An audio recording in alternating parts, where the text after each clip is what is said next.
Hello, in this video I will tell you how you can organize your information in Miro in a way that you can navigate in it easily even if the amount of information becomes very big.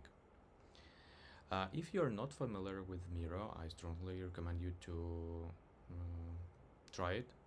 It allows you to create different elements like stickers, frames, put images, draw lines. In a very easy way, you can easily collaborate with your team members on the board, and generally it's a very great tool. Though if you don't use any system for information organization, at some point it will become messy and you won't be able to find information, or it will be hard to link one piece of information with another. So I will show you what you can do to simplify navigation and make your data easier to understand and find. So first, you can just put stickers on Miro in a way like that, and you can put images here also. Yeah, like that. But if you don't use any grouping, it will be hard to distinguish one piece of information from another in the future. So that you can use frames, like here, to group connected pieces of information with each other. So for example, if you discuss something with your team members, you can put one session of discussion on one frame and another one on another frame, which makes it much simpler in the future to distinguish one discussion from another. So you can put a proper title here, add a date, for example.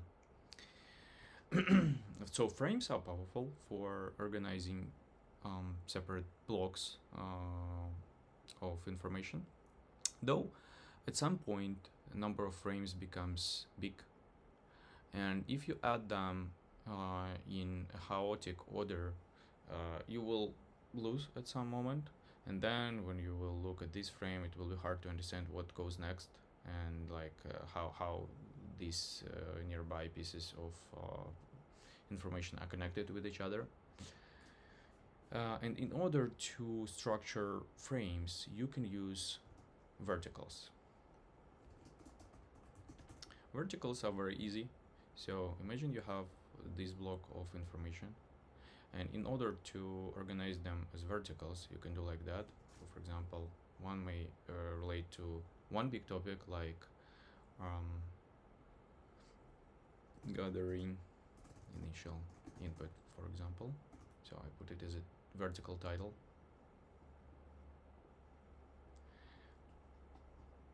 And then when I create frames, I put them under this title like that in sequential order.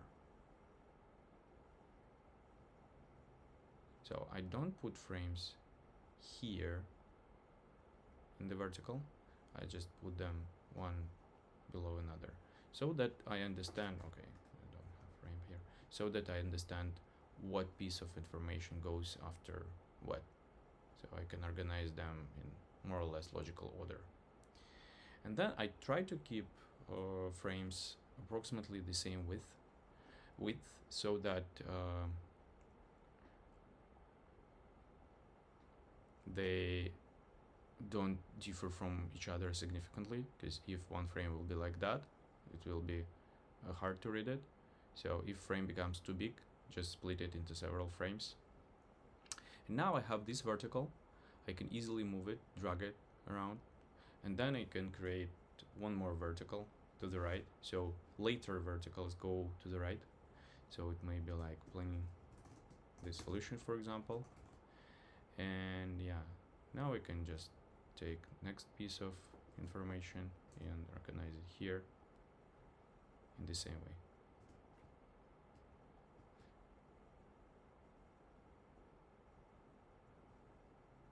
Yeah, etc, etc, etc.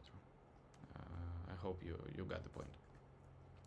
And you can have multiple verticals, like tens, like hundreds even, if you want. And in this way you will find the proper vertical and then look through the frames to see like where is the relevant piece of information. And I can show you an example of how it looks like in a big project. So here I have many verticals like this. They are quite different. They have different content, though it's quite easy to review the titles and to see where the required group is located, and then I can look through it. Then if this project becomes outdated, you can just move to another Miro board. But in free version of Miro, there is a limitation for number of frames, or for a number of boards that you can use, so you can't create them infinitely. And if you want to have one working board, and for it not to become overloaded with information, if for example some verticals become outdated, you may use archiving for that, so that you will just have two frames, one for like actual information and another one for archive, like that.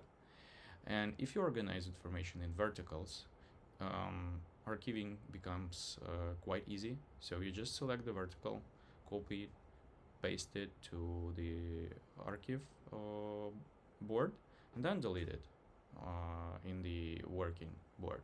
So see, now you have cleaned it.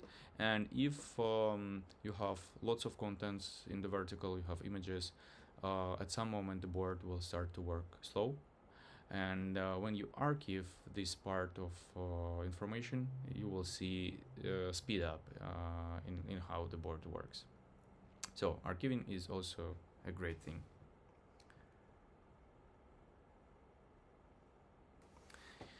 So that's it for this demonstration. In future videos I will show you some hints on how to put images and tables on the board, so that they won't take much space and will be convenient to work with.